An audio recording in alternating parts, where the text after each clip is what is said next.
स्वामी समर्थ। मला या देहाला ठेवलेलं नाव हरिभक्तपरायण मारुती महाराज चोपडे, माझी मुलगी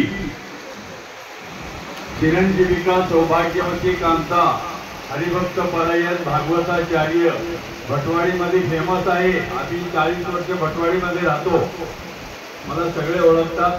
ही टॉकीज वरती तिथे कार्यक्रम होतात। तुम्ही पण बहुतांनी आता नाव ऐकून ऐकलं असते। माझ्या जीवनातला आत्ता गेल्या पारायणाच्या अगोदरचा प्रसंग, माझी 3 नंबर मुलगी स्वामींना मानते, आपण सगळे स्वामींना मानतो।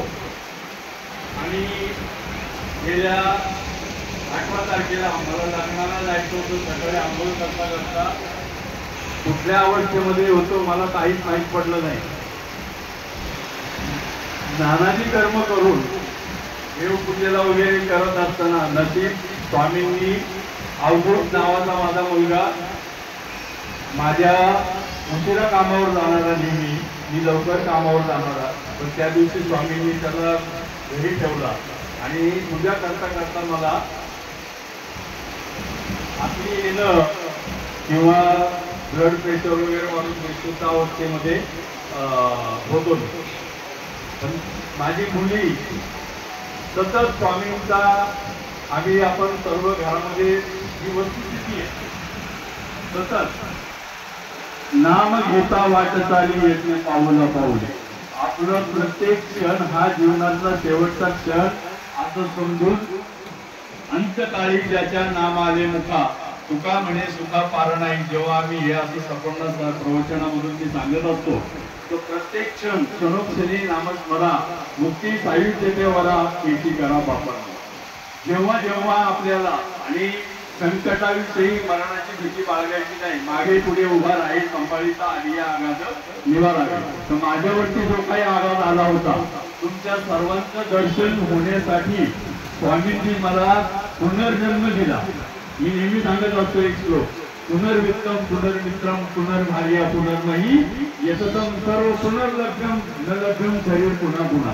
देहे दिला देह भजना गोमटा, तो हा झाला फाटा बांधिकेचा। कुठल्याही प्रकारच्या मनामध्ये अहंकार गर्व असं आणू नका। मन मोकळेपणानं, आनंदानं, शांततेनं, सुखानं, समाधानानं एकमेकांबरोबर प्रेमाने गोडीने व्यवस्थित बोलत जा। काही कुणावरती रागवायचं नाही आणि फार घरामध्ये चिडचिड वगैरे दिसत असेल तर आपलं त्यात ठेवायचं। स्वामींना नामस्मरण करून सांगायचं मी शांत होतो। श्री स्वामी समर्थ। आत्ताच्या माझा बोलण्याचा उद्देश समजू नका।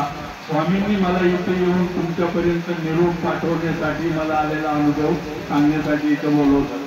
माझ्याकडनं कोणाचं मन दुखवलं असेल तर मी स्वामींच्या चरणी माफी मागतो। उद्देश समजू नका। श्री स्वामी समर्थ, श्री स्वामी समर्थ, श्री स्वामी समर्थ। धन्यवाद भाऊ, मला अनुभव आला, मन मोकळेपणाने तुम्ही बोलायला। स्वामींनी तुम्हाला जय